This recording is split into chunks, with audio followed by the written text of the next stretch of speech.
Are you risking thousands by making simple mistakes in your negotiation efforts?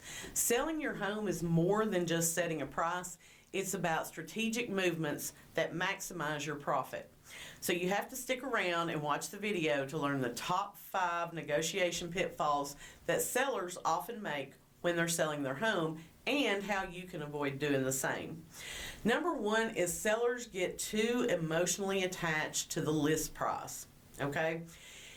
If you listened to your agent and you priced it where the agent told you to price it, then the offers that you get are oftentimes going to be pretty much in line with that. But as I've said in another video, you're always going to get that one person who wants to throw a lowball offer out. And a lot of times sellers want to buck up and just say, absolutely not, that's ridiculous, we're not even going to counter them. You need to counter them. You can't get emotionally tied to the price of your home, okay? The market tells us what the home is worth. I'm going to tell you if I think it's a lowball offer, but I'm also going to tell you I think we need to counter them. Let's get them back up in the realm of realistic and see if they're a serious buyer or not. Second thing is they reject low offers too quickly. Instead of giving themselves time to cool down from the initial shock, most sellers are going to say, just reject it. I don't even want to look at it. I don't want to hear about it. Just reject their offer. We never want to reject an offer. You always want to counter people and let them be the ones who kill the deal. Third thing is neglecting to consider buyer contingency and terms. And I say that because I've been in situations where we had multiple offers on a home, and when I do my multiple offer spreadsheet for my seller, I make sure that we put down, is it cash? Is it a conventional loan? Is it an FHA? Is it a VA? How much earnest money is this buyer putting down? What other contingencies do they have? Are they asking for a home inspection? Do they have another home to sell?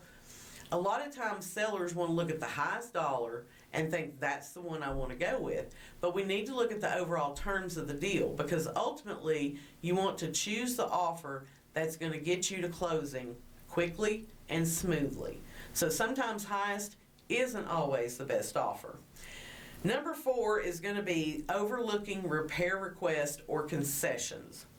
And so in this market, it seems like we have a lot more people who are saying, I'm selling my home as is. And I get it. You've poured your heart and soul into this home. It's good enough for you. It ought to be good enough for the next guy.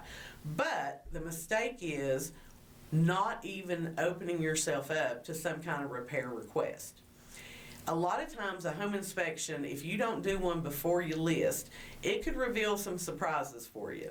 And so even recently I've had a couple where the seller had said we're selling the home as is, but yet the home inspection revealed something that is more than likely going to be an issue for any buyer that goes to purchase this home.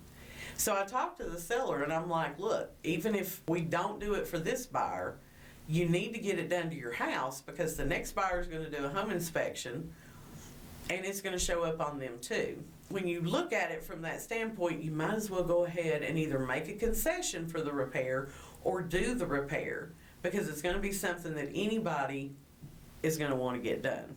So don't just neglect and overlook doing any kind of repairs right off the bat. The last one is not having a strong counteroffer strategy. And so again, when you sit down to list your property, we're going to talk about what it looks like to get offers, what kind of contingencies are going to be in there, and then we're going to talk about getting your counteroffer strategy together. And I've had sellers who I tell them what the offer is and they're like, oh yeah, that sounds great, let's sign it, I want to accept it. And I'm like, hang on a minute, there's a couple of things that I think we need to tweak. If they're asking for a 14-day inspection period, I think we need to tighten that up to about 10 days. I look at how much earnest money they're putting down. If you tell me you're a cash buyer and you're only wanting to put $1,000 down, you need to have a little more skin in the game. So you need to think through your counter offers before you just accept any offer on the table. So if you're looking for an agent who's experienced in negotiating and will help you avoid making the negotiation pitfalls, make sure you send me a DM and let's talk.